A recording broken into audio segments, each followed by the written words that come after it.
This is a picture of a striped bass, and it's a good picture, but it doesn't show the fish in its best light. This does. And this. And these other fish pics of smiling kids and families, because a striped bass isn't just a fish. It's a deeply ingrained part of our culture. It's how we bond with our kids, with our family, with our friends. There was a time when rockfish were few and far between in the Chesapeake, and we talked about that in the dark days of the Moratorium, our first episode of the Chesapeake's Perspective series. Then we took a long, hard look at the current state of the fishery in episode 2. Tonight's topic: how can we rebuild a fishery and a bay that all these kids and millions more truly deserve? Welcome, people. I'm Lenny, Rudow, angler-in-chief of FishTalk magazine, a lifelong Chesapeake Bay angler, and your host for tonight. Now, before we get started, I do want to thank our partners for making all this possible. Zach's the magic man behind the curtain. If he can throw up the slide with all our sponsors, thank you. These organizations and companies have stepped up to help support our recreational angling community here on the Bay, and they deserve a thank you. They include CCA Maryland, Yamaha Right Waters, the Theodore Roosevelt Conservation Partnership, the American Sport Fishing Association, the Congressional Sportsmen's Foundation, BoatUS, and the Marine Trades Association of Maryland. But, most importantly, I want to thank you anglers for taking your time here and now to tune in to become a more involved, better educated angler. The only way we can hope to improve our fishing options out there is to speak up as a community. And we hope that this series will help. Now, this is our third installment. First, we talked about the moratorium and the history of the striper fishery, and then we talked about the current state of the rockfish in the Bay. If you missed those episodes, you can watch them on either Facebook or YouTube on Fish Talk's channels. Tonight, we're going to consider the future and how we get back to a fishery and a bay that Chesapeake anglers deserve. Zach, can you throw up the ground rules real quick, please? Folks, we want you to put your questions into the comments. We want to know what you want to know. Now, please do try and focus on questions that are relevant to the topic of tonight. And please be patient. It may take a couple minutes for us to get the questions to the panel. We don't want to, break off the conversation or interrupt anybody. So it may take a little bit, but if you have a good question, shucks, we're going to do our darndest to get it answered. Finally, let's all remember to remain polite and civil, both in the comments, and we certainly will try to here as we're talking. Now, our panel for tonight, let's start introducing folks. We have a great group of folks committed to helping us see a return to the awesome days of striper fishing on the Chesapeake Bay. First off, I want to introduce Marty Gary. Now, Marty joined us for episode 1, and we're thrilled to have him back because this guy has been hip deep in striped bass management for decades. He's currently the executive director of the Potomac Rivers Fishery Commission, and Marty is the chairman of the Atlantic Striped Bass Board for the ASMFC. Welcome, Marty. Well, thanks for having me, Lenny. It's an honor to be with you all tonight. We are glad to have you. You know who else we're really glad to have? We're really glad to have Chris Edmontson. Now, Chris is a heavy hitter, people. This guy's a president of the BoatUS Foundation. BoatUS is VP of Government Affairs and a board member for the Center for Sport Fishing Policy, among many other boards and commissions he sits on. This guy is a boating evangelist. He's had a voice in the boating and fishing world for 3+ decades. Welcome.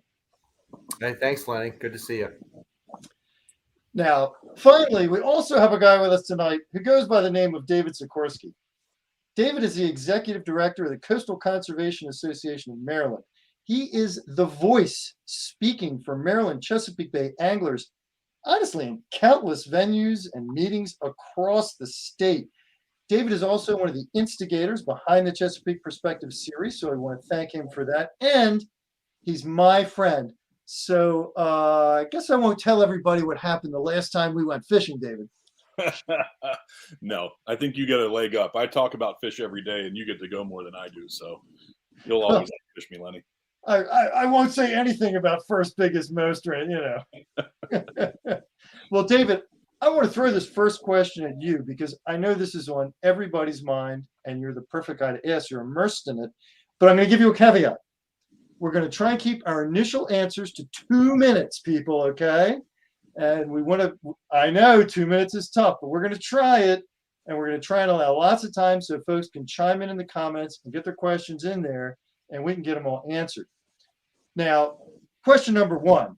Look, we're facing problems with water quality, forage, habitat, climate change, just lots of stress on the resource. And you have to ask, is it even possible to return to what I'll call the heyday of striped bass fishing in the Chesapeake Bay? Yes, of course it is. It is through hard work, through visionary leadership, or bold leadership, something I think is lacking quite often across this country. I've said to a lot of people recently, we have tons of leaders, but very little leadership that I see. And what I mean by that is really focusing on what is best for the public and the resource itself. We have recent history and continued history of failing to meet certain benchmarks. I know we talked about that. Your panel talked about that in the second series regarding habitat and water quality and those kinds of things. And I know many of us in the public are consumed by our everyday lives and everything else that affects things that are recreation, like fishing and boating. But I would say that I'm confident, sitting in the seat I'm in, working with anglers and boaters and folks throughout the public, that they want a better bay. They know that they're willing to step up to do it. It's easier said than done, but again, I am confident we can do it if we think about things from a watershed perspective, think about things kind of from an ecosystem perspective too. A healthy ecosystem will equal a healthy economy. And I think quite often we flip those by accident and think about the economics first, forgetting that the strongest investment we can make is in the ecosystem, because we all benefit, the public, writ large, more so than a special interest. David, I love that you started with a hard yes. It made me feel good inside right from the get-go, so thank you for that. Now I want to turn it to Marty and ask you in a little bit of a different way, slightly different twist, because you run in different circles. The people you deal with all the time, regulators, folks on the water, what do they think? Is the general consensus out there that we can get back to where we were really just, a decade ago? So about 2010 or so, before we went into those first round of cuts, and we kind of saw that downturn. And really, I think it was around 07 or 08 where we started seeing, recruitment wasn't quite as robust as it had been back in the 90s and the early 2000s. So, all of you kind of know me. I think I don't know Chris, but I know Dave, and I know you pretty well, and you all have known me for a long time. I am an optimist, and I do think if we have the best and brightest minds, both the stakeholder groups, folks like you that are out there working with the stakeholders, and the conservation organizations working with the managers, I'm absolutely upbeat about our chances. And let's look what's happened here in the last couple of years.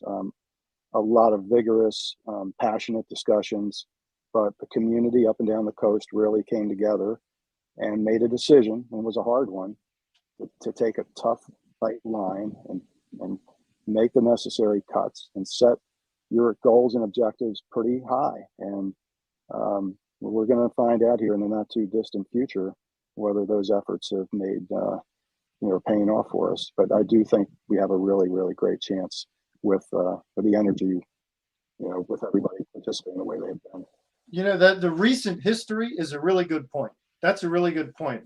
I think the regulators and the public have kind of proven that they're on board with doing what's necessary to make it happen. So that's great.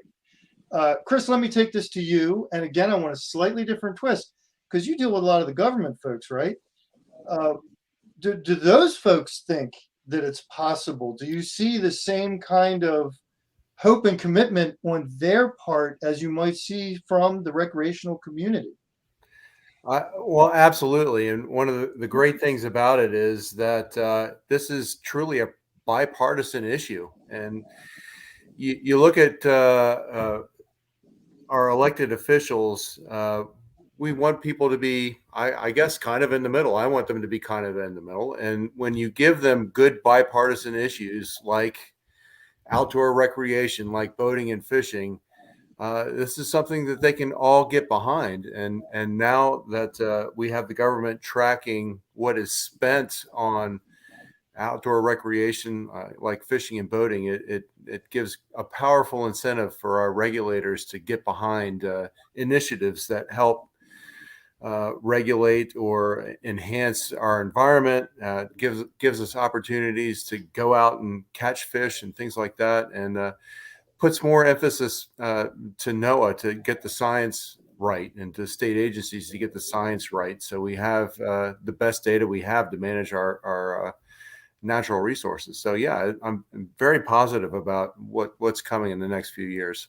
Well, I love our start here, people. I love it. I love hearing this. You mentioned economics. Zach mentioned economics. I'm going to go off script here because I know we have some graphics relating to the economics. And I wonder, Zach, if you could put some of these up for us. As Dave mentioned, we don't want to base everything on economics, right? But it is a consideration. It's an important consideration, and it plays into the reality of, what happens to these fish. That's kind of what it all boils down to. Do we have data on the Chesapeake Bay in specific? Well, I'll kind of run us through this, and to give a little backstory, the industry several years ago asked the Bureau of Economic Analysis to take a look at outdoor recreation to see what was going on. And Zach, if you could bring up BEA top line, that would be a good one to start with. What we found out was that outdoor recreation is a huge part of our gross domestic product, 1.8%. And might not seem like a lot, but that's bigger than things like mining, than the hospital industry, than a lot of industries that even agriculture. You look at agriculture and how much you hear about farm bills and things like that. Outdoor recreation is bigger than that. And let's go over to BEA percentage, actually. And when we took a closer look, we were looking at what made up outdoor recreation, and boating and fishing is by far the biggest part of outdoor recreation. If you look at the coastal states like Maryland and Virginia, boating and fishing is the number one outdoor activity, economically speaking, for most of the coastal states. And when you go to regulators and legislators with information like this, it makes a powerful argument to support measures that promote the conservation of our natural resources, that promote the access to our natural resources. And it is a no-brainer for most legislators that this is a nonpartisan issue, and it's something everybody can get behind because it's really good for everybody to get outside and recreate. Well, and the truth of the matter is, when the fishing stinks, people start looking at other things to do. Absolutely. When the fishing's awesome, everyone's dying to go fishing. It's just a reality of, the way it works, because, hey, it's fun to go out and catch. And everybody knows that sometimes you're not going to catch a ton of fish. I mean, we all get stuck sometimes, including myself. But it's a lot more fun when you know you got a shot, right? Yes, absolutely. So, speaking of having a shot, I'm wondering, and let's ask Marty first on this one. Everyone's got a pretty positive outlook here on the fishery, on the future of the fishery. Is there any one thing you can point to as a beacon of hope? You look at it and you say, man, that is really good stuff. That is real progress. I love that this is happening. Is there anything you can point to like that you've come across since we've come into this situation where we're trying to rebuild as opposed to enjoy the fishery? Well, it's an interesting question, Lenny. I think if I had to latch on to something, and I'm somebody who started like a lot of biologists working out in the field, but then in the early 90s started working with a lot of the stakeholder groups at DNR with their sport fishing, tidal fishery groups, and a number of other task force for fishery management, a whole bunch of folks. And I really came to appreciate the collaboration that when science and the managers and the biologists come together with the public. And I think if I had to point to something positive, I really think just this has been a moment. This whole Amendment 7, and I had a chance to co-chair the striped bass work group before that amendment launched. And I will say it was a turbulent ride at that point in time, but really just in the last couple of years, this cohesion of folks, not just here in the Chesapeake region, but all up and down the coast. And it was eye-opening to me, and I'm really almost appreciative. You know, there was a lot of downsides to COVID, but one of the upsides were that everybody had a chance to listen to other people's perspectives, whether we here in the Chesapeake listened in to the main public hearings or vice versa. I know for myself, I really had obtained a much better understanding of people's perspectives and how much they care about the resource. And I really think I really saw a galvanization of all these folks up and down the coast coming together to send a clear and persistent message to the management community to get this thing to a better place. And Wow. we made a lot of ground between the time we sat in those meetings for the striped bass work group, which was the precursor to the amendment process and the actual amendment. So I think it was just this coming together, Lenny, me that meant a lot. That is definitely grounds for hope. All right, before we take this same question to David, let's address Kevin's question here. What's Kevin asking here? The importance of, I hope someone else can read that because I don't have my glasses on. I read it while Marty was talking, and I can tell Kevin. So this morning I sat in on a technical committee review of some of the stock assessment update process through the ASMFC, and they were displaying some of this exact data you're looking for, which is a composite of the young of year from a coast-wide perspective. I know in the present version of this, the chart was displayed that showed the Chesapeake Bay, or at least Maryland's young of year. And Kevin's asking for the coast-wide composite. That is available. We'll definitely point you to it. But the most recent, which is the most valuable, is going to be available to the public very soon, as soon as the technical committee completes their stock assessment update. And that will absolutely happen during the month of October, leading up to the next ASMFC meeting in November. Cool. Thank you, David. Why don't you just keep on going, man? I want to hear about your beacon of hope. You deal with kids all the time. You deal with different organizations. You do the reef ball builds. I want to know what you look at and you go, wow, this gives me serious hope for the future of the rockfish fishery. Sure. Well, so from another hat I do wear, I am on the ASMFC Striped Bass Management Board as well. So I'm one of Maryland's 3 representatives. I hold the legislative proxy seat for Delegate Dana Stein. And so I get that at the table experience, which has been, I guess I would say, a long time coming in my history in fisheries management. I first met Marty when I was appointed to the Sport Fish Advisory Commission in 2008, 2009 era. I'm currently the chair of that commission. So, I see in these positions and getting to meet whether it be fishery managers at ASMFC or committed stakeholder advisors at the Sport Fish Advisory Commission, I get to see that people have that same passion for fishing that we have. I mean, there's a reason the wall behind me is full of fishing stuff, and same with you, Lenny. And I know you guys, Chris and Marty, probably have the same thing somewhere in your life. And, we have this passion. That's what stakeholders bring to the table to advise. And it's quick for them to maybe be turned away by what is perceived as the politics of fisheries. But ultimately, we are managing something that belongs to the public for the benefit of the public, which is the very core of politics. And I continue to find people that find the bright spot in that and look at this nonpartisan in a nonpartisan way, the way Chris mentioned.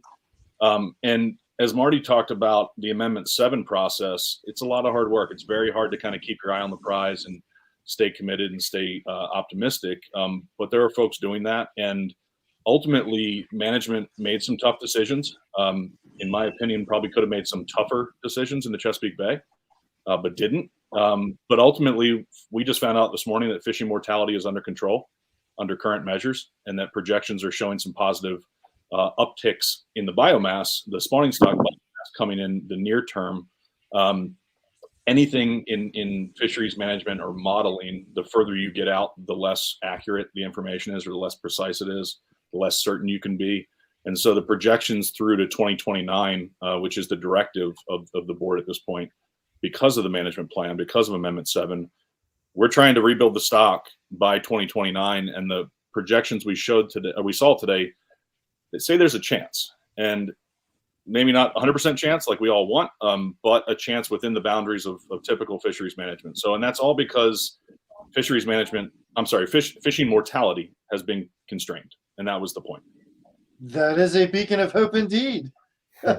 Chris, what about you? What are you seeing that makes you think, man, we can do this? Well, getting back to legislation, I can tell you that there was a new bill that was just introduced in Congress today, the Youth Coastal Fishing Bill, and that's designed to get youth and underserved populations out on the water fishing.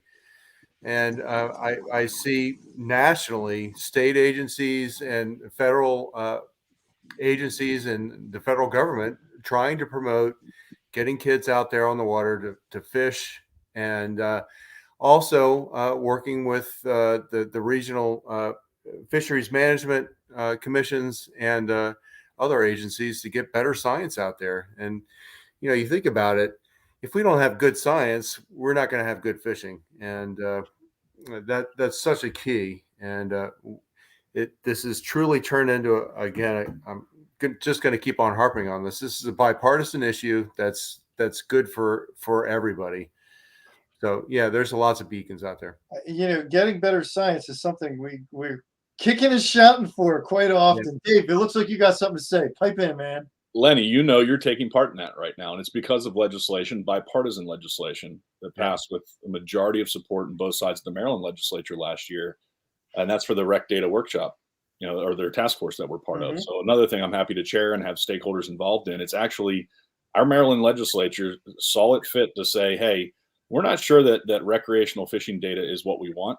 You know, we as a fishing community agree, because you said we've been harping for it. For better data on release mortality, we don't want to waste fish. We want better data on what we're catching so we can sustain our opportunity to go catching or fish, and our opportunity to, you know, just to access fish for something that's a renewable way of using it, like catch and release fishing, which has unfortunately been demonized by certain people in leadership in Maryland recently and up and down the coast. And so the bottom line is we're digging in as the community to spend a lot of time, and we're going to write a report as a task force on Maryland recreational based fishing data that will be due December 1st to our legislature, to our governor. And hey, we actually get some new leaders depending on how things go in November this year. So again, a great opportunity for our community in a bipartisan way, in a nonpartisan way, to you know, show what we're all about and say, hey, we want better science, we want better management for our future. And you know, I know just from talking to people, it is very apparent all the rec guys are on board with this. Your Joe average fisherman is perfectly happy to do whatever it takes to help these folks collect the science that they need. People are willing to go out of their way. Now, I want to jump over to a slightly different topic. It was alluded to a moment ago, I think, by Chris there. As I do so, I'm going to mention, Zach, if we got questions stacking up that are relevant to what we've already talked about, don't let me move on before we miss them, okay? But and he got up there quick.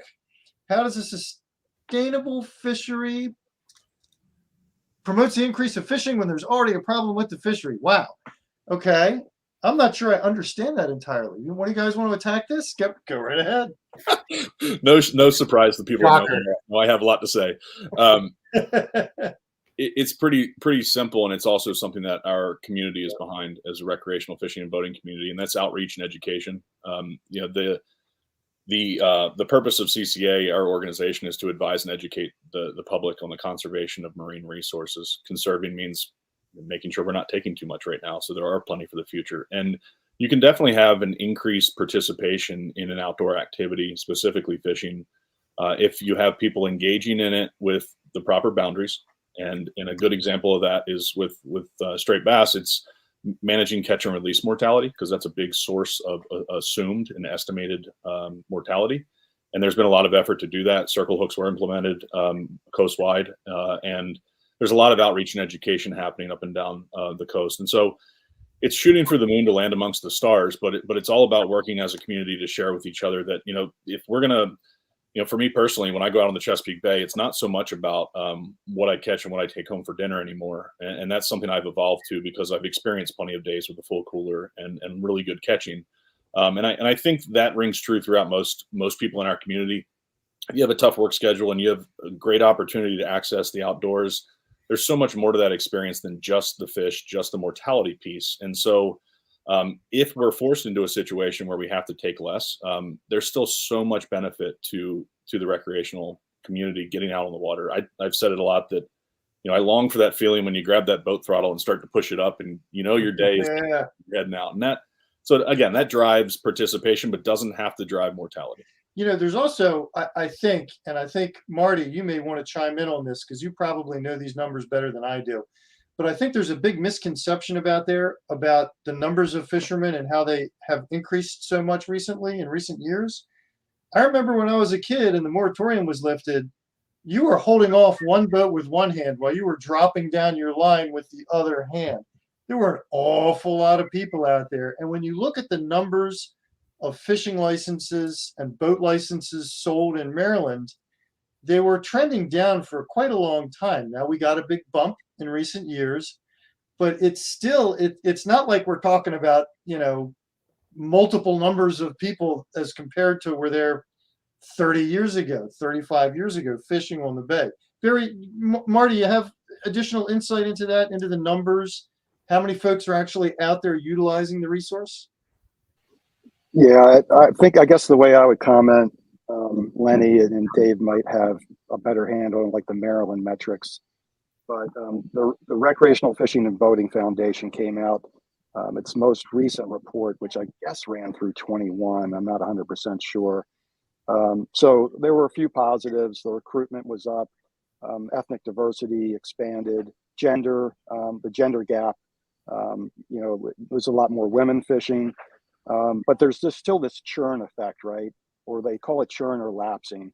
So in any given year, individuals that had a license at one point could buy one, but may not also, right? And it's like a coin flip almost. And so that churn is really significant. So if I remember the metrics for the national average, I believe though recruitment was up, the churn was higher. So it was actually like a slight net loss. That's really concerning, right? But the good news is that there's good strategies through RBFF has been at this for a long time working with the states, and there's ways to recruit things. I think they're using the R3, and I know Dave and Chris, you're probably very familiar with that, recruitment, retention, reactivation. Right. So I think those tools are getting better and better all the time.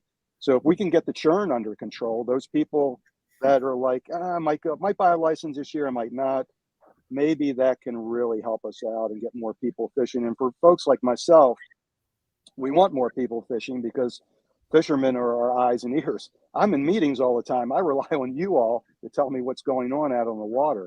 I wish I could get out more, and I try, but really fishermen are the eyes on the water. They're our first line of conservation.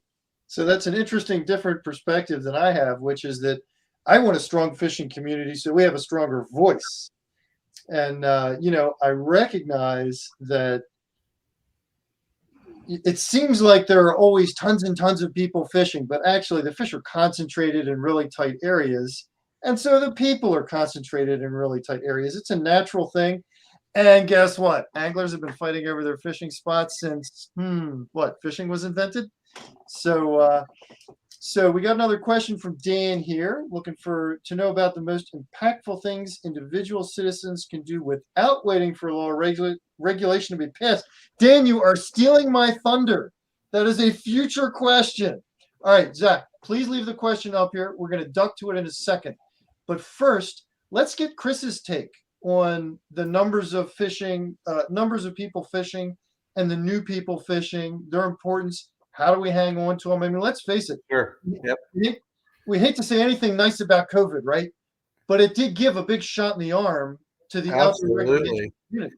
Yeah, I'm a lifelong Maryland resident, and one of the interesting things was when COVID hit, fishing kind of took off. Right. And they had some interesting regulations in Maryland saying that you could go out fishing, or you could go out on the water if you were subsistence fishing, meaning you were catching a fish to put food on your table. And then all of a sudden, all these ski boats started having a fishing pole on the back of their boat when they were out there. But anyway, there's an interesting graphic I put, the COVID graphic I have there. Nationally, boating and fishing took off during COVID because it was one of the few activities anybody could do. You couldn't go to Disney World, you couldn't go to concerts, you couldn't go to all these things. So this is kind of representative of people weren't traveling, people weren't going to events or parks, but they were boating and fishing. And it just took off. And that's great because it introduced a lot of new people to boating, and it introduced a lot of new people to fishing. What we need to do as an industry is to keep them, as Marty said, keep them engaged and keep them active. And, what do people want to do? They want to catch a fish. And that's up to groups like ours to make sure that they know how to catch a fish, that the fisheries are in a good enough condition that they can catch a fish. And it's education. And I think a lot of the people that came into boating and fishing during the pandemic, they weren't looking for a lifestyle change. They weren't anglers, they weren't boaters, but they were looking for something to do. And it's really up to us as a community to invite them in and to keep them activated and to give them opportunities. And the best thing that you can do as an angler is to keep buying your license and to be involved with groups like CCA or your BASS or BoatUS or something like that, where you do have a voice and a way to get in front of legislators. So that's my piece. And if I can just add to that, and I'm sure you'll agree, another really good thing you can do is take someone else fishing. Sure. Yeah, absolutely. Take your buddy fishing, and guess what? Take their kids too. I mean, that is critical. And I tell you, oftentimes people don't necessarily love to have kids on the board, on the boat, if they're not, particularly kid friendly. Man, there is nothing better than watching, an 8-year-old catch their first fish. I mean, that is, right. Man, talk about, fireworks in the sky. I mean, it's just an incredible thing. David, Marty, anything you want to add to impactful things individual citizens can do now without waiting for regulations or laws to change? Show up. Show up and become educated. And I tell people, quite often it all starts with in the mirror, right? Michael Jackson was right. Go to the man in the mirror and recognize your personal impact, right? And if you think about it, your personal impact, if you lessen it, so maybe you don't harvest straight bass, if we're talking about straight bass, right? If the estimates show like they do that the population, isn't doing the best, hold back, go after something else. You might actually realize how many great diverse fisheries the Chesapeake has. And with the right size tackle and the right approach, there's nothing better than white perch on the table. Catfish, blue cats are a tremendous opportunity, both economically, for the commercial fishery, also economically for recreational people targeting them. I've seen charter captains get involved and participate in those fisheries a lot. Pivot their businesses to maintain their revenue. And so booking these trips, supporting this different way of approaching this fishery is one way that you can get involved and be proactive. But also, most people, they think of, left versus right, red versus blue, and a lot of the stuff we see on the 24/7 news networks. And they think that's what getting engaged in fish policy is all about. And it's not. I don't care what you're registered as. I don't care who represents you. They represent you. And if you're not stepping up to come down to the halls of Annapolis with a level head, with that middle ground piece that Chris mentioned when we started, then you're missing out on an opportunity to provide your input to these folks that on a state level, 100% care about their constituents. One, your vote absolutely counts, but these folks don't do this stuff for the money. They do it for the impact to their community. And you can find ways to disagree all day long, but if you rise above it and really focus on the facts and where we're trying to go collectively, we're going to win in the end. And that holds true for on social media and the way we treat each other as a community. Taking a step back and relaxing and realizing we're talking about fish here, and we need to be engaged in the conversation. Only when everybody's engaged can we come out with some good outcomes and good policies. David, I would just like to point out to the larger fishing community that you did not take the bait and use this question as an opportunity to plug CCA, but I will. Something you can do is join CCA. I mean, it really is kind of our main voice at the table in just countless meetings, countless committees. It goes on and on and on and on. And CCA is working to help us out, so we should be joining and helping CCA out. Another great thing to do might be to join a reef ball build, right? Put in some time building reef balls. I personally think reef balls are just brilliant. They're a great way to create structure that attracts fish. You get oysters that can't be removed because they're stuck to a big chunk of concrete. That's smart. And I tell you what, not a week ago, I was fishing south of Poplar Island. There was one charter boat and 2 recreational boats fishing on the reef balls on the west side of Tillman. I don't know what that site's called, but there's a couple strips of reef balls there. And then up inside the river, in the reef ball site there must have been 5 or 6 boats fishing. This is creating opportunity.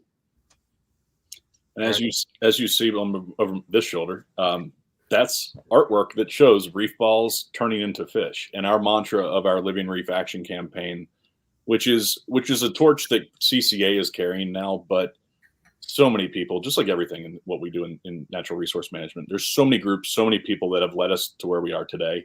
And I'm very honored to be leading this effort and the Maryland Artificial Reef Initiative. And it's the Tillman Reef site just west of Tillman.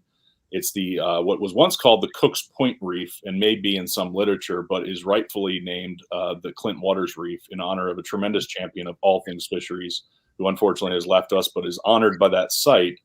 That's full of reef balls right there by the airplane wreck, right at Cook's Point, right at the mouth of the chop tank. Wreck, yeah. And guess what? The Midshore Fishing Club, another great group of people coming together to share what they have in common, just reached out to me recently. They're pledging a financial commitment to additional reefs being deployed at Cook's Point.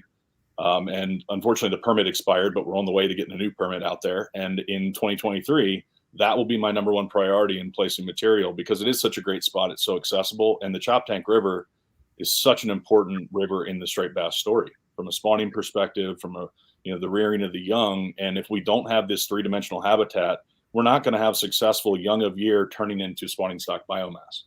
So little baby fish can't become big fish if they get eaten by something, if they die, if they don't have food to eat, and all these things are happening. So again, it's a collective effort in the ecosystem and a collective effort with us on land to make sure we're doing it right and getting involved together to solve problems. Hey, Lenny, I want to change the tack a little bit. I noticed that there's a comment about night fishing gone in St. Mary's County because parks are closed.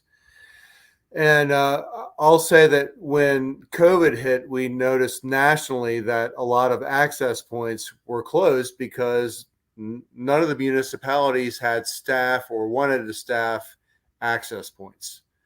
I don't know if that's the case here in St. Mary's County, but the other thing that happened during COVID is a lot of people had to reimagine how they serve their customers. And a lot of people started working from home. They started using telemetrics. And I'm very aware of many municipalities that have switched to electronic gate entries and things like that. So to Mr. Green, I'll say that one of the things that we can do as a community is push our municipalities to embrace new methods of technology to give us access, because access is such a huge issue for boating and angling. And I think that's one of the tacks we're going to take tonight. So maybe that's a good entryway into that. It absolutely is. And I think the Point Lookout pier closure may have predated COVID. And that pier was originally built with big giant lights and it was all lit up at night and it was glorious for night fishing. When I went to school down there, I probably spent more nights out there than I really probably should have. and I think my grades might have suffered just a tiny little bit as a result. But they did shut down all the night fishing a while back. I'm not sure why, but there's another great example of the kind of issue that if we have a strong fishing community, Sure. we can get people together and say, hey, folks running Point Lookout State Park, you know what? We really like to be able to night fish. We'd like to be able to go back. We'd like to be able to do that again. And that is a good segue into access. Did you have something in particular you wanted to address on that, Chris? Well, you can put up the, I suppose you can put up either the Maryland or Virginia information up there. The two graphics I put, either one would probably be good. Recreational boating and angling is such a huge factor in the state. It just pumps so much money into the economy that people just don't realize the economic power that we have as a community when we're pushing for just park entrance and things like that. And when you buy a license, your money goes for conservation efforts. It goes for access efforts. It goes for all the things that you want to enjoy as a boater or an angler. So, make sure that you're aware of the impact that your dollars have. When you buy tackle at the tackle shop, when you buy a rod, when you buy even gasoline to trailer your boat to the ramp, it makes an impact. So do we have another one for Virginia? I'm curious to see how Virginia compares.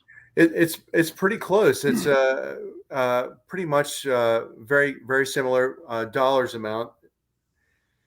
Billions and billions of dollars are spent on recreational boating and fishing in the Chesapeake Bay. And the state legislators are starting to recognize this because the industry is, hey, take a look at us. We're pumping money into the economy and we're not taking much out of it. So please remember us when we're asking for access, when we're asking for better science, when we're asking for whatever we're asking for, because we're worth it. And it is a great bipartisan issue. Once again, I know that's related directly to an effort that Chris, I know you took part in partnerships on a federal level focused on with the Great American Outdoors Act, I believe, and yes. some others that they guarantee funding to the states, even down to the local county or municipality to Yep. support public access to things. And it could even the specific dollars, I can't remember the specific acronym, but we all focus on fishing access and maybe boating or outdoor access. But there's also something where, let's say a place like where I live in Baltimore City needed something to enhance a park for a community, inland a little bit. Even those dollars are available. And some of those dollars were from the energy industry, but also the excise taxes and such that Chris mentioned and we've talked about before. And back to the access piece specifically to a pier and the St. Mary's, the Point Lookout issue. We also have the Bill Burton fishing pier in the Chop Tank, which has been shut down very unfortunately. 100,000 people used that in 2020. CCA actually was awarded a grant through the National Fish Habitat Partnership, which are dollars from our industry going back out to support it. And we were doing a multicultural outreach habitat project there where we were installing English and Spanish signage all along the Bill Burton fishing pier so that at least 2 languages could be understood on that pier and access to information for even more languages could be provided. Reef balls were going to be placed next to that pier because they already have been once. We're going to do it again. And unfortunately, we're waiting for what the future of that pier might be. And this is a big priority for me personally and for CCA. I actually have meetings next week with important state leaders to talk about this issue and to talk about the issue down in Point Lookout. And that does relate back to my role at CCA. I said earlier, our purpose is to advise and educate the public on the conservation of marine resources, but our objective is to conserve, promote, and enhance.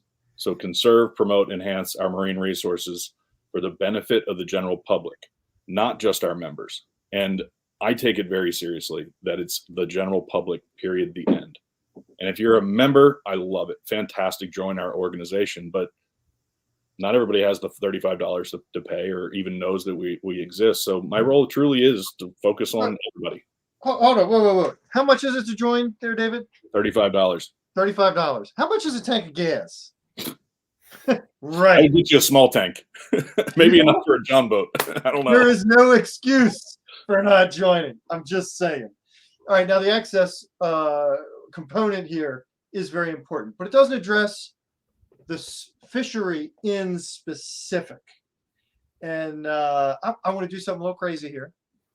I would like to read a quote from the esteemed Chris Dollar from one of his columns, which is very interesting, and I think will give us a really interesting point of discussion here. He says, I believe we need to recalibrate our expectations for what success means during the spring trophy season and rethink whether or not kill tournaments should continue in light of the fact that rockfish numbers are low. Now, set aside kill tournaments for just a moment, because clearly that's not, happening a whole lot right now.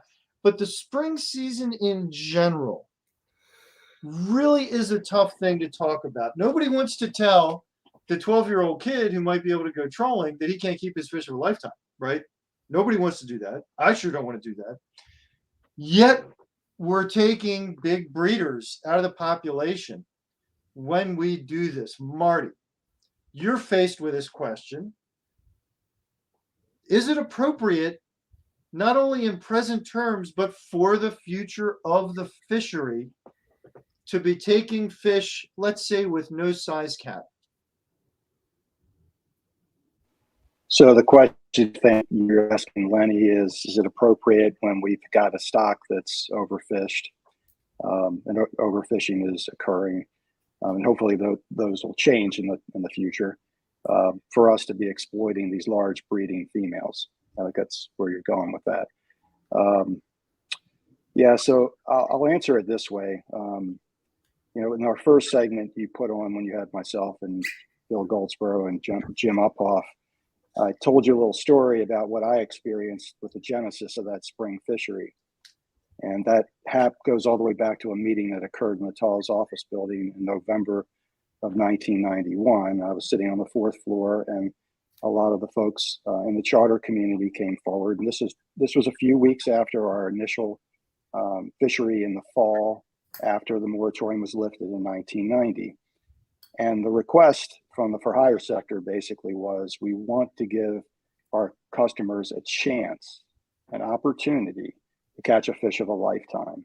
It wasn't a guarantee to go out and limit out and take 10 people out and everybody gets a fish. And then as we saw over time, as we got to 2003, 4, 5, 6, 2 trips were being run a day.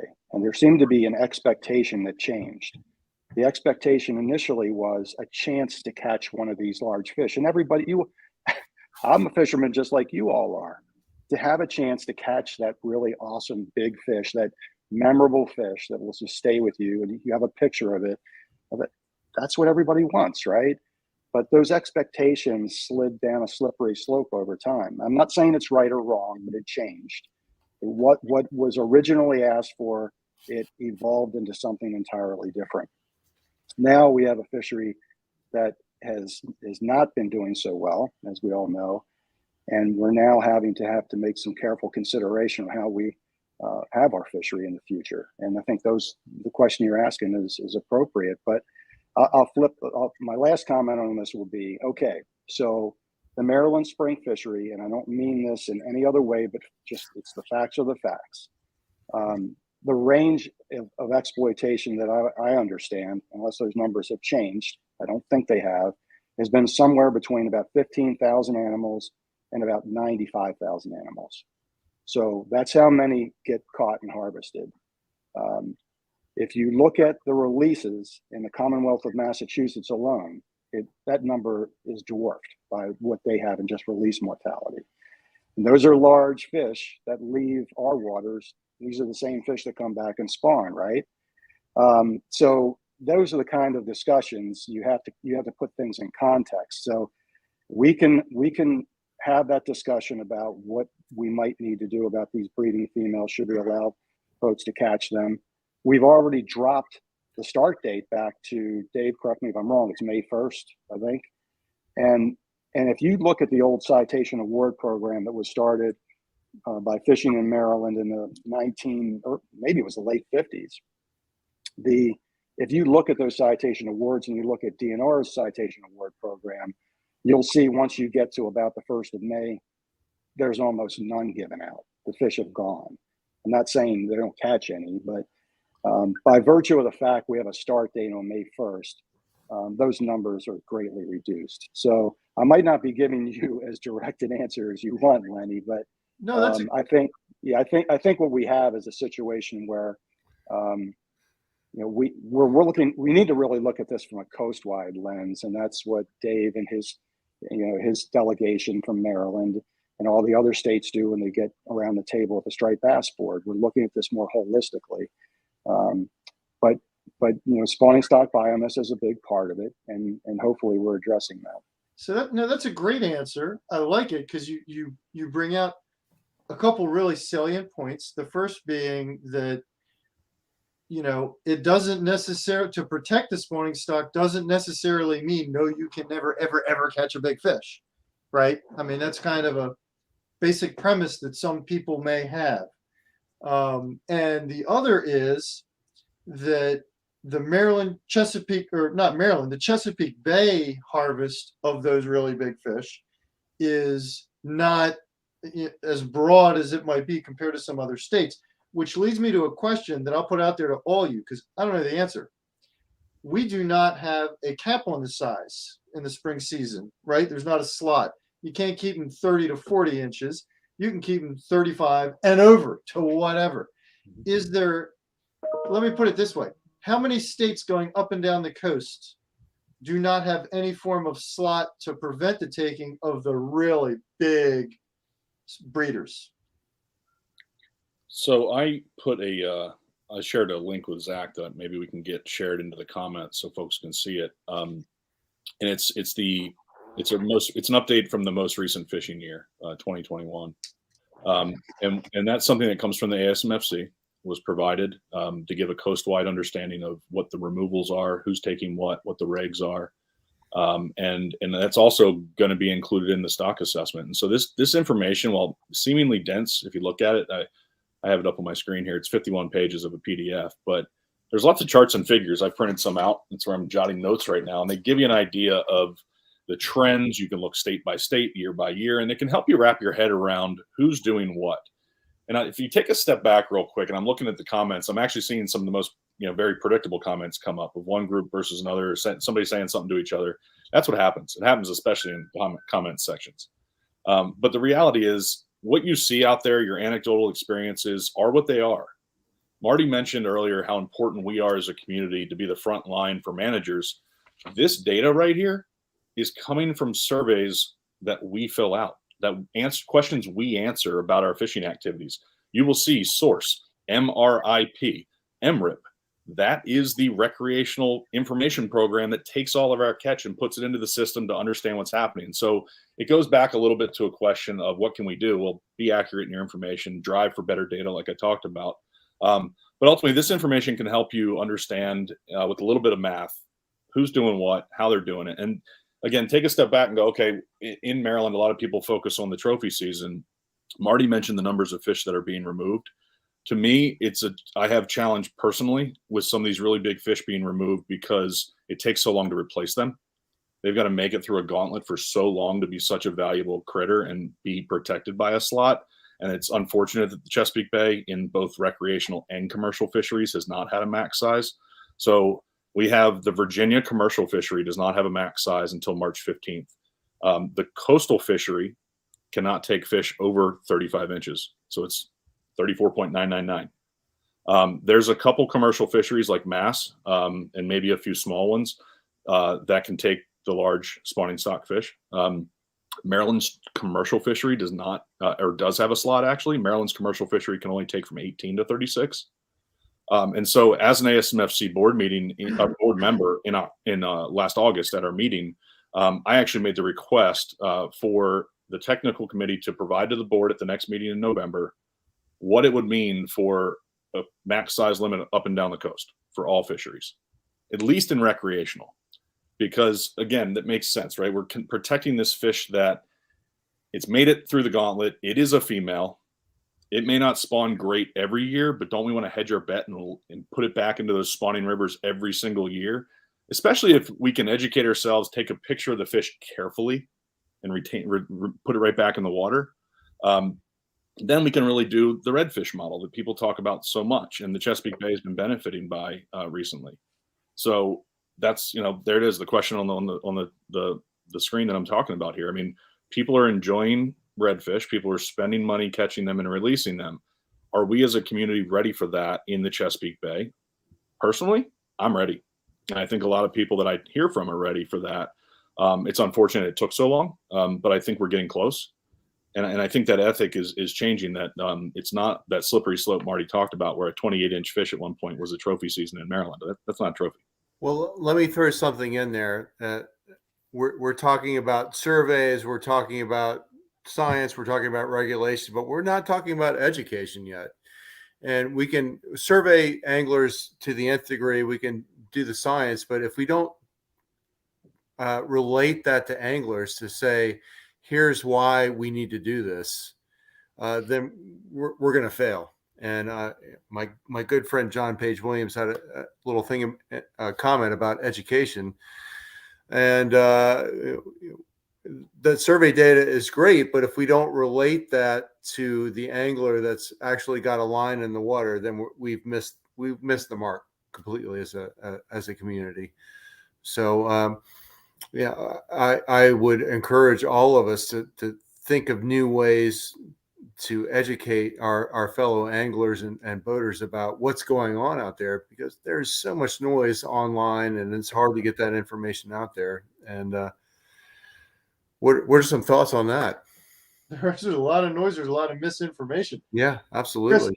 I'm kind of dying to know, when you deal with the government folks on a beyond state level, because you deal with a lot of the federal folks, right? Sure. Yeah. Yep. Did they get this down into the weeds? Gosh, depends on who you're talking about. If you're talking about NOAA or National Marine Fisheries Service, well, they have their preconceived notions, and they're just as hard to reach as anybody else. But most of the staffers, they're willing to listen. Absolutely. Most of the legislators are willing to listen and to figure things out. Yeah, absolutely. I've never had too much of an issue if you have good metrics, and you can.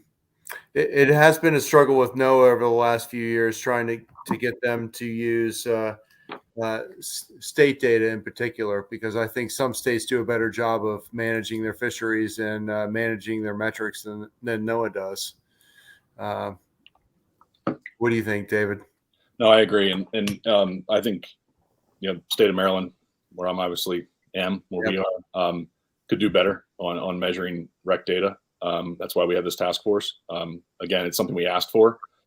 What shouldn't have been necessary for the legislature to write a bill to advance DNR to do it, but there's plenty of reasons why we landed where we did. Of course, DNR is under the executive branch, for the folks that may not know. But ultimately, yeah, I mean, there's nothing better than finding a representative who actually fishes or boats, because then they truly understand it, and that's where your most passionate folks are. And in fact, some of the legislators that were involved in the crafting of the rec data bill are outdoorsmen themselves, and folks that really understand the needs of their districts along the water, et cetera. So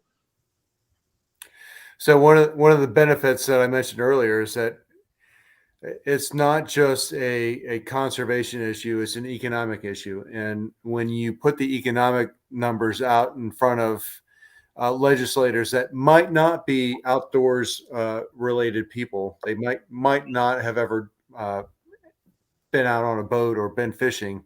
If you put the economic numbers out there, if you come at them from a couple of different directions, it makes a huge difference. And we have those numbers now that we never had before. So we're in a much better place than we were 5-10 years ago.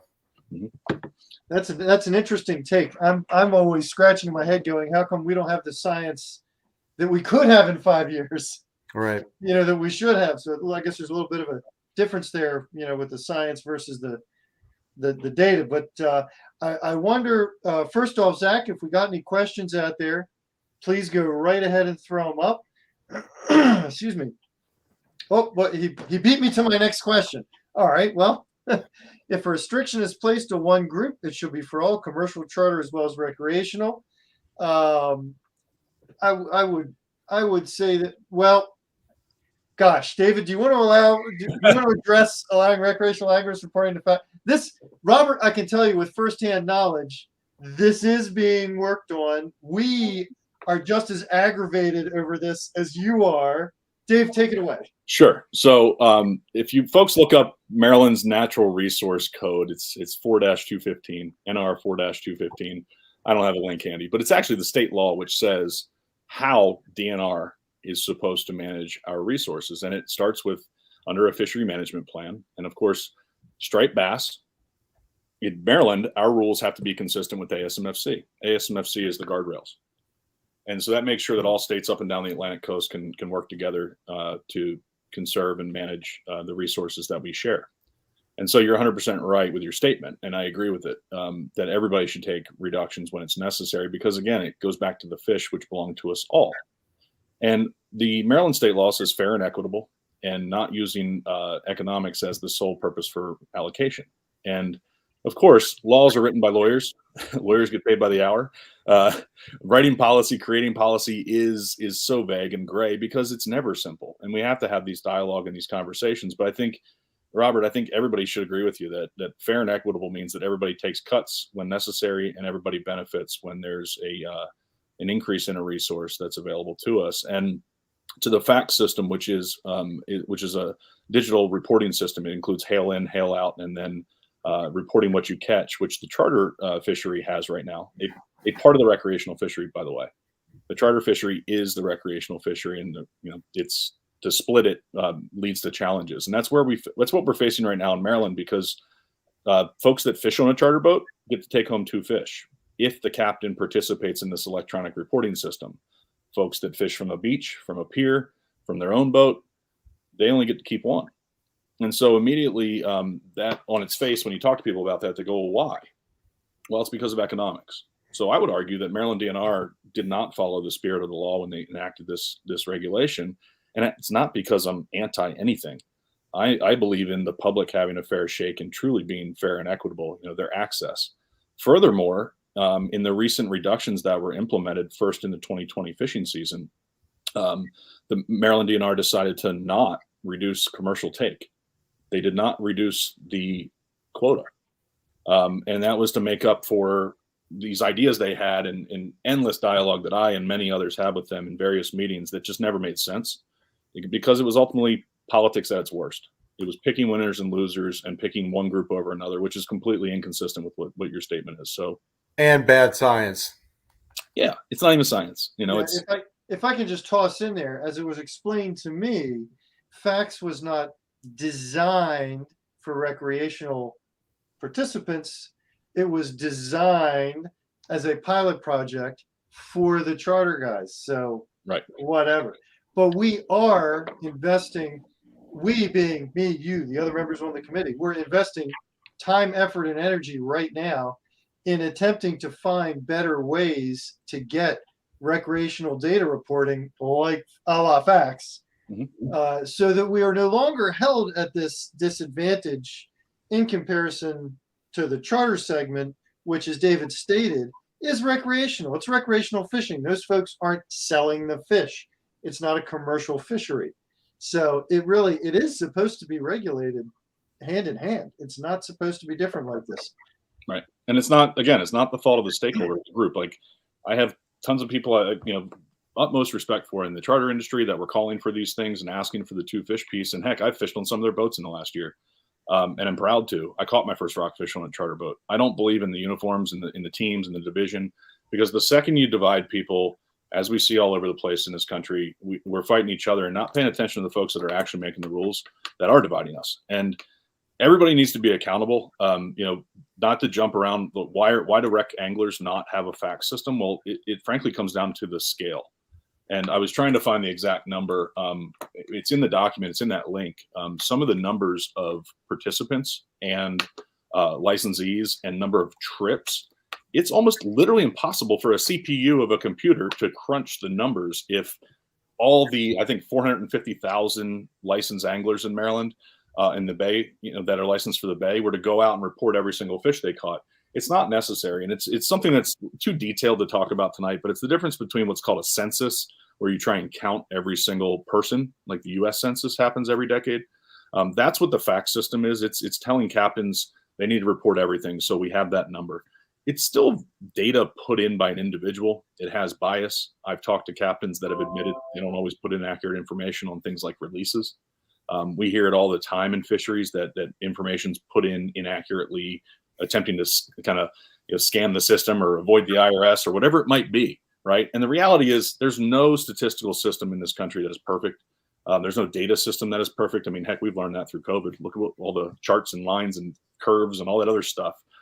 So bottom line is take a step back and don't enter these conversations and trying to go, well, oh, they're getting something that I can't have, and therefore they're the problem and I'm not. Again, go back to that mirror. And I've said it a couple of times recently that if you want to look at the problems that are impacting striped bass or many of other fisheries, it's not one finger, try all 10, and then take your shoes off and start pointing your toes, and then keep on going, because the number of problems that are impacting striped bass and the future we want are all around us. And again, many start with us. Yeah, and data is always, it can always be quirky. We should, of course, remember there are segments along the Gulf Coast where they have instituted programs like FACTS for recreational anglers for red snapper, which really was in response to what many people felt were draconian style regulations. They were regulated down to, I don't know what it was, like a 3-day season. And they said, no, we're really going to get a good count on our fish. So it's not insurmountable. There's hope there too. It can be done.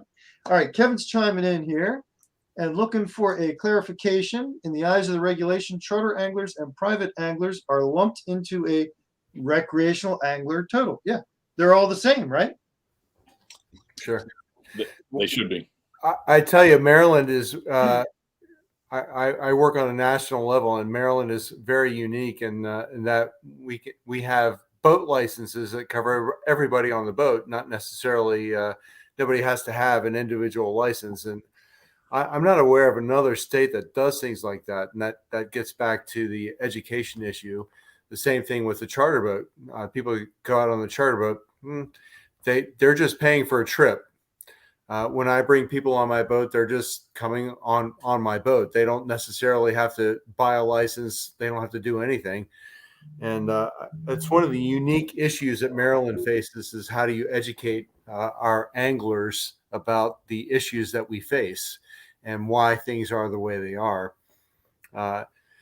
It's an uphill battle, educating anglers on why we do things the way we do them, or why things are the way they are. It is. I can guarantee you at Fish Talk, we are attempting to do our best to provide information whenever possible in that vein. It's what we're doing tonight. And Lenny, you know full well, sitting on the Rec Data Task Force, we're talking about exactly what Chris just mentioned. We actually, part of the legislation was to require boat licensees to report the catch of the people that fish under that license, because that's been a big blank spot. Yeah. And ultimately, we need to know the universe of anglers that are out there so that they can be surveyed. If regulators, decision makers decide that we have to census those people, then great, we will. And the data will be what it is, and it will be there to guide management. People get confused about science and data and pretend like it tells us the bullseye, and it doesn't, especially in trying to estimate a critter that's swimming around. We can't see, it moves, it doesn't understand state boundaries. So we put all these other bias into this thing. And I urge people to step back, try and pump the brakes a little bit when you start thinking about group to group, and realize this is a very, very, very, very, very hard thing to do. And the models we're using are projecting forward. And frankly, we're just looking backwards and going, what did we do? Did it work? You know what's hilarious? Marty, you're like stuck with the worst of all this. You got Virginia anglers, you got Maryland anglers, you got Potomac anglers. My goodness, that must be hard to keep track of. Well, I really think it's a fascinating place to be, and I've appreciated, my time. I really enjoyed working for almost 3 decades at Maryland DNR, and when I had an opportunity to go down to PRFC, it was so unique. I wasn't sure what I was going to get into, but you're right, Lenny. It's pretty fascinating. Everybody sort of comes together. We're literally in the middle, but we're also kind of a laboratory for experimentation down there. We work very closely with both states because we were formed by a bi-state compact.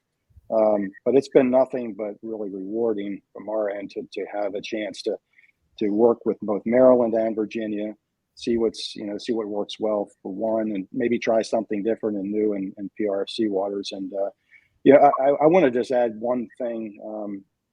I was listening to you all and talking about different perspectives and some of the comments that are popping up here. I've been very fortunate because I've been early on in my career. I started working with a lot of the groups, and I feel like I've been out there and I've engaged and interacted with a lot of the public. And so as much as any of the folks in the fishery science community, I feel like I sort of understand the perspectives, but a lot of my colleagues don't. And I look around at a lot of other states and I see that they brought on social dimension staff to work. And I really think that's an important part of the puzzle going forward. This program tonight is about forward looking, right? What's the future? How do you put yourself and position yourself to manage these fisheries, co-manage them with the stakeholders and the fishery managers and the scientists to do the best job you can for the resource and the public that wants to enjoy that resource. And I think I can speak pretty confidently that, I think understanding the public is important. And there's only a handful of us that have really been able to penetrate that. And I'm hoping in the future, I look at states like Oklahoma and Arkansas and North Carolina. I talk to them, I engage with them, and they have 3-4 people on their staff that does nothing but human dimensions type of work to really understand these different groups and their different perspectives. And I hope that's something that the different stakeholder groups might really champion in the future in Maryland and other places. I'd love to have a human dimensions person on the PRFC staff, but we're tiny, so we can't do it. But I just wanted to throw that out there. I think that's kind of an interesting thing. So Marty, you say that you mentioned Recreational Boating Fishing Foundation a bit ago, and I've been working with them for many years, and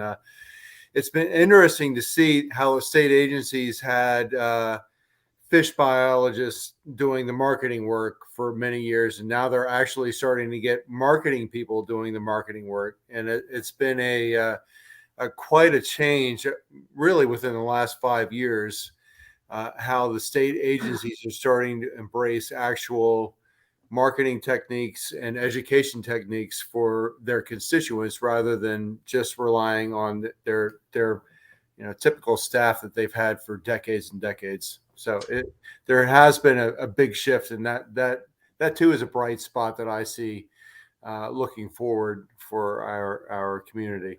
Cool. Let's just duck back. Let's just duck great back. Point, Chris. Let's make sure we answer the question from the viewer a minute ago. Yep. There is not a reporting requirement on the Maryland trophy season for a recreational angler to report a specific fish to take part. Now, I remember years ago, I know you got, certainly Marty will remember this, years ago, you were actually issued a tag and you were only allowed to keep, I think maybe it was 3 fish a season, or it may have varied through the years, but you were issued a tag with your license. The fish had to be tagged the moment you put it on the boat, and that was it. Like, you couldn't catch 20 trophies in a season, because once you're out of tags, you're out of fish. That was it. So there wasn't a mandatory reporting requirement then either, but there was, certainly a ceiling on just how many fish could have been taken. I don't think that lasted long. That may have been like a 3-year time span, something like that, 2-3 years. But as it stands today, no, there is no reporting requirement. I'm sorry, Marty, I didn't mean to step on you there. I just want to make sure we got to that question before we moved on from the viewer. Yeah, and Lenny, to that point, myself and Dave Blazer did that back in 91 and 92. You got a hand in that? He took it the first year, and I took it the second year, and the compliance, for lack of a better term, was abysmal. And by the way, little known fact, Virginia, I think, still requires reporting for their trophy season, which is very small compared to Maryland's. But what I hear from our colleagues down in Virginia is compliance is terrible for that too. So you basically say, we have this fishery, you need to take a tag and fill it out, and we had horrific compliance. And then just the only other point I was going to make was, Chris, awesome point on the marketing. there's the human dimension part, but the marketing too. And fisheries biologists have no business doing either one of them. I'd rather leave that to people that have specific training. It'd be great if we had professional marketing for all the agencies. Yeah, I'm shocked compliance was low, because I remember, and I was probably in my mid 20s at the time, early 20s, something like that. I remember the thrill of clipping the tag on the fish. It was like mission of the year, has been accomplished. I mean, it was really a thrill. It was something else. I'm shocked at that. No, it's more like, oh my God, I hope I don't get pulled over without a tag on the fish. Actually, once the tag was on the fish, it was like, I hope I get pulled over. Yeah. Someone sees it. I think Virginia struggles with their cobia, their mandatory reporting for cobia too. So Dave knows, he talks to Pat and their staff down in the Commonwealth. It's really difficult to do that. You would think folks would do it, and I think the really passionate, devoted anglers do. But the average angler, do they have the gumption to do that? No, it's a recreational activity, and the last thing somebody's thinking about when their day at work's over, family or whatever other constraints are that exist. When those have been let free, and you're like that dog let off the leash to go to your boat and go fishing, or go to a beach and go fishing, the last thing you're thinking about are these little details. And so I think the compliance piece in a recreational fishery is something that we have to ask ourselves, like counting every fish, tagging, facts, that kind of stuff. We have to ask ourselves, well, what are we trying to achieve? What does it cost? And like Marty said, a lot of these efforts that have been done in the past were put in place for good reason. And then we find out pretty quickly that maybe they're not necessary, especially when the stock increases in population or abundance, which was the case with straight bass, through the 90s and 2000s. So we'll get there. And I think the willingness for people to engage in something like that, like a tagging effort or electronic reporting effort, is about trust and transparency. It's about understanding and education, and that's a two-way street. And that directly relates to what Chris and Marty are talking about with the social dimension and the people that have people skills. And kudos to Dave Blazer, because he's one heck of a consensus builder and a great leader in his time at Maryland DNR. So, what's interesting to me is I'm a Maryland waterfowl hunter and a deer hunter, and I am much, much, much more familiar with the hunting regulations than I am with the fishing regulations. And I've been fishing in Maryland my entire life. And I don't quite understand why there's such a difference in my awareness of regulations between one activity and the other. And I think that's fairly common. I would agree with that. I would agree with that. And I would submit to you that it's compliance and the likelihood of being checked for compliance. There's about, I believe, 10% of the number of hunters as compared to anglers. And the DNR staff is the DNR staff. Their number is static. So they're trying to cover 10 times more people on the water than they are in the duck blind. Right. And there's a much greater chance of getting checked when you're hunting. I know. That's funny you would say that, because I'm the same way. I'm like intensely cautious to the. Well, it's also a matter of scale. You mentioned the people, but it's also a matter of scale of area where you can participate in it. And yes, Chesapeake Bay is 11,660 plus miles of shoreline in the two states, and so that's a piece of it. You got to get in a boat to go enforce boat-based angling.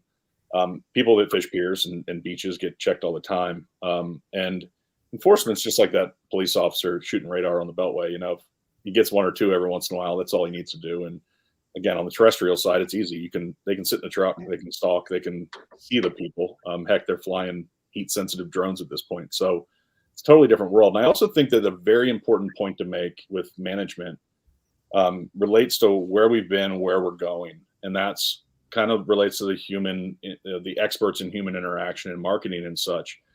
Our nation's fisheries management systems were built to manage the maximum sustainable yield of commercial fisheries. We passed a federal fisheries law in 1976 to kick out foreign fleets and try and maintain our own stability as a nation. And recreational fishing was a very different thing back then. It's evolved very quickly, and management cannot keep up because it has not been forward thinking, because it's managing two absolutely different activities. The drivers and the things that send a commercial fisher out there to catch fish are purely economic. It's their job. Where recreational is so variable. It's as variable as the hundreds of thousands of people that participate in it. Every single one of us has a different reason, a different way, and a different likelihood of even going fishing. So it's very different. I urge people to look at look at them in their silos where you can, because the management needs of the recreational community for boating and fishing are way, way different than commercial. And we always get back to this one versus the other situation. And there's a place for that. It's especially in these data sheets. And I encourage people to get informed on that kind of stuff, but also take a step back and realize it's not on the personal level where the debate needs to happen. Now, we are getting a little shy on time here. So, Zach, if you got any viewer questions to put up, get them up now. And while you're digging, oh, shucks, I didn't even get to it. Gosh darn it, Zach, you're too fast for me. All right. Well, Jonathan says he thinks it's interesting that less numbers of rockfish turn up in the bay in the fall and winter compared to years ago. It makes him wonder if there's something about the mouth of the bay that's less attractive for them to get lured or drawn into the bay at the end of the year. Well, I think the science guys would probably have a whole lot to say about that and what the fish do and why they do it. And I'm not one of them. What do you guys want to take a stab at that there? This was talked about a bit in the present version of this, where we were talking about habitat, which is water. We were talking about forage. The big hot button one is, of course, menhaden. And we were talking about the other piece of habitat, which is structural. And unfortunately, we have this big giant blob of water moving in and out every day, a couple times, and these fish that move all over the place. And then if you take a step back and you think about the regional currents and such, there's multi-decadal oscillation that was talked about in the present version of this. So go back and watch that, please. And so there's many forces at play. The currents, the cold currents that come down from Canada are changing with the Gulf Stream coming up. This all affects lots of different things, like where are the bluefish? Where are the mahis, the marlin, the tunas, the whatevers? And it's important not to think that the numbers we had a few years ago were what we had 20 years ago, because I do remember years past, going back 20, 30 years, we did not have those big late fall runs of trophy size fish. Some years they come in, some years they don't. And if you look over the long term, I don't think it's fair to say they should always be coming into the bay. They used to go to the Carolinas. I mean, they go to the Carolinas before they would turn around and come back up the coast. And I don't think they've done that in a solid 20 years, probably. The technical folks today were just talking about some observations in New England, and there's more biomass of fish in certain spots than historically has been seen up there. And then the wintering stock has been off New Jersey, off Delaware, not off the CBBT, not off down Oregon and like it was in the 90s. And so is that climate change? Yeah. I mean, you can look clearly right at the data in oceanic data and see that the temperatures are warming. And so all the different things that affect why the fish are there affect them. Plus, as our observed biomass has shrunk, it's obviously going to fill a smaller area in the ocean, in the bays, in the rivers. Yeah, so, I remember. The poles are shifting too. Yeah, when I was young and ambitious, in the middle of January or February, you would get in the truck and trailer to Cape Hatteras to go rock fishing. Right. That was like what you did. Yeah, surf fishing for blues and rock. Yeah. Whole different ball game, and it varies through the years. Well, and to the future of striped bass is multi-decadal oscillation, meaning up and down. Where are we in that? Are we observed temperatures are increasing? Chris just said the poles are changing. Things are happening. Yeah. We observe it. We can't change our state lines. We can't change our fleets. We can't change our ports and our businesses and such. So should we be preparing for a Chesapeake Bay which produces less striped bass, which has less striped bass as a whole? And the answer could be yes. None of us can tell the future, but the trend is pointing in that direction. I've heard recently that some of the young of year numbers in Maryland and Virginia, which are hard to compare because the studies are done differently, but I've heard they're mediocre at best, I think is the exact quote I've heard more than once now. And for this year's production.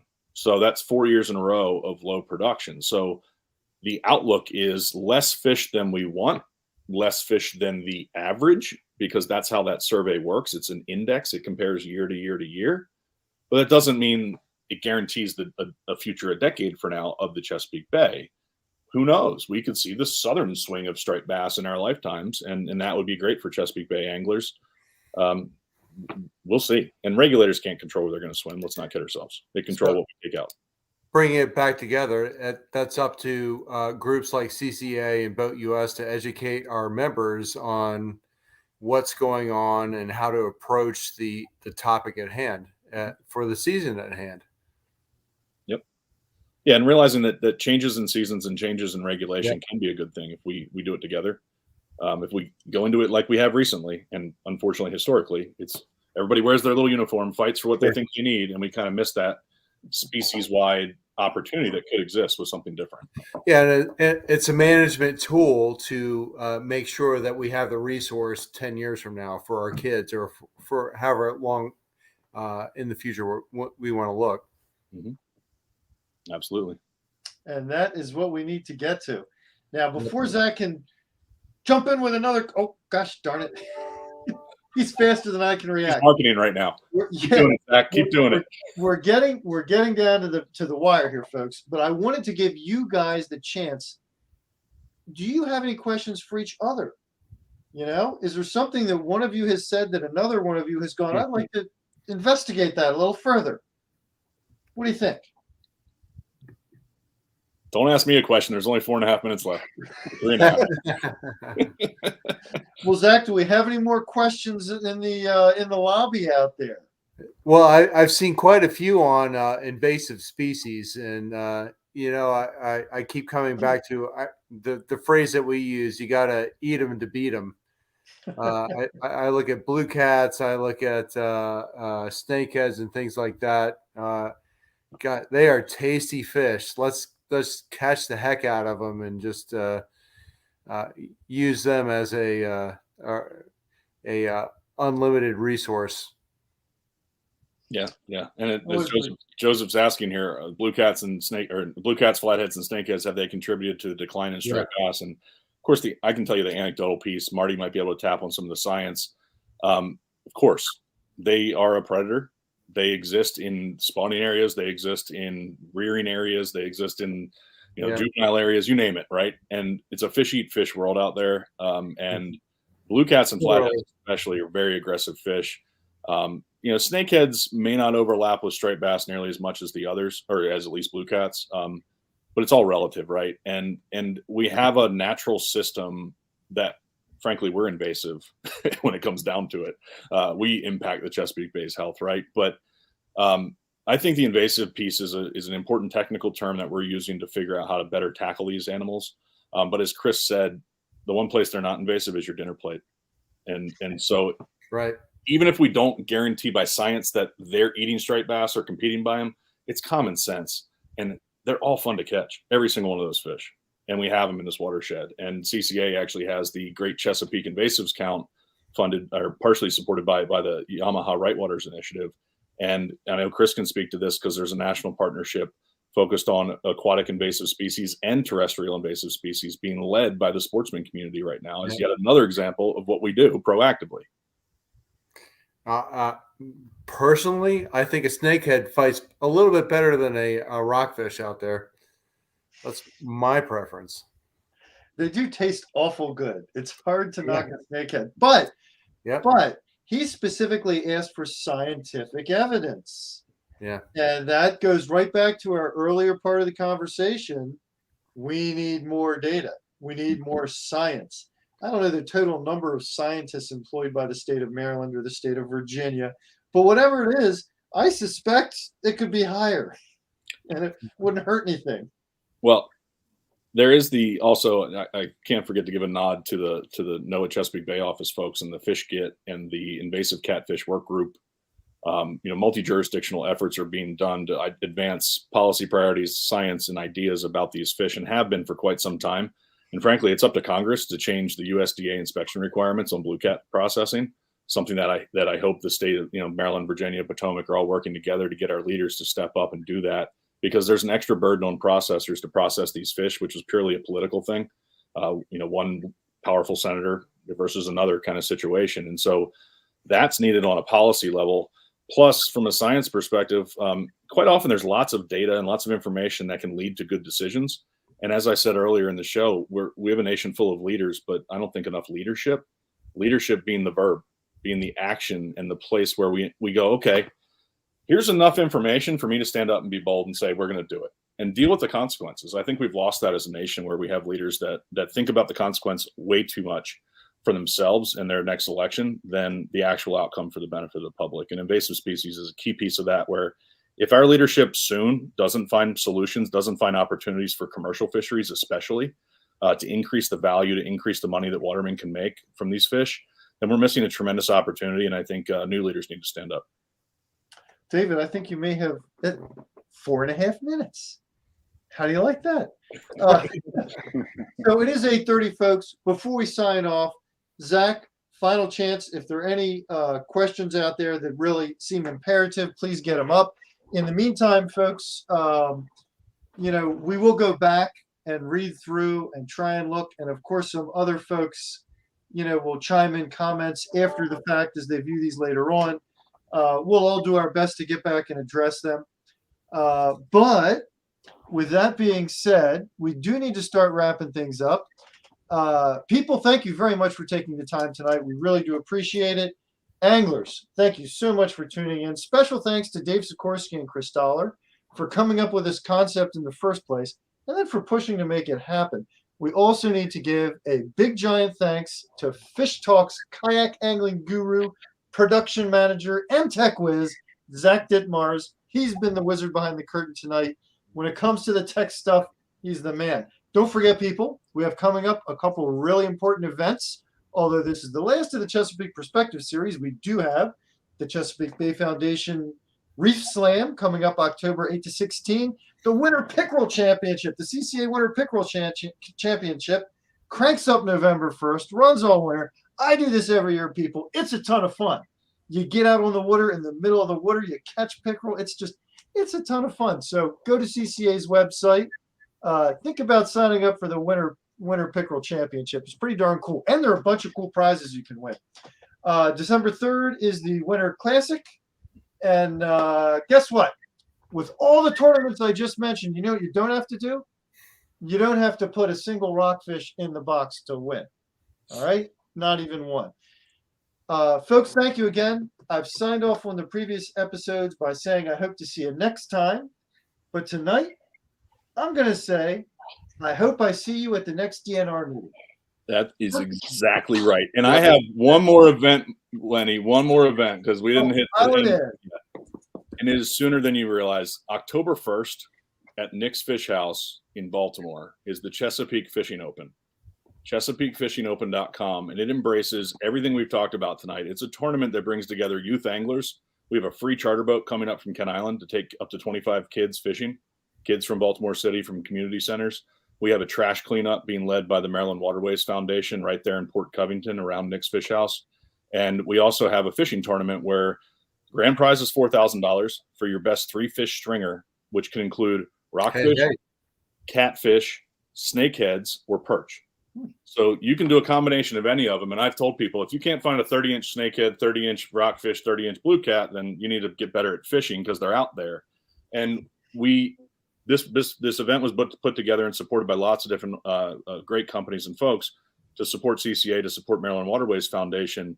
And it's a great opportunity to celebrate, what is so fantastic about the Baltimore area, and it directly supports areas benefits the local area. So I want to see people fishing all over the upper Chesapeake Bay from the Bay Bridge north on October 1st. And if you have some time, come out and volunteer. There's a lot of free entertainment and family and fun fishing stuff. I'm going to Tockerman Tackle tomorrow to pick up hundreds of donated youth fishing rods, because every single kid that comes fishing on land or on the charter boat will get a free fishing rod to take it home and tackle. Nice. I'm sorry I missed that one. No, it's all good. It's all good, bud. All right. Well, does anyone have any final comment they want to pitch in there before Zach pulls that magic curtain closed? Well, I would just say get involved, join up, get involved, and be part of the community. Buy a boat. Yes. Buy fishing tackle. and a license. Yes, and a license. Yes, absolutely. We're all in this together. Well, gentlemen, thank you so much. And anglers, thank you.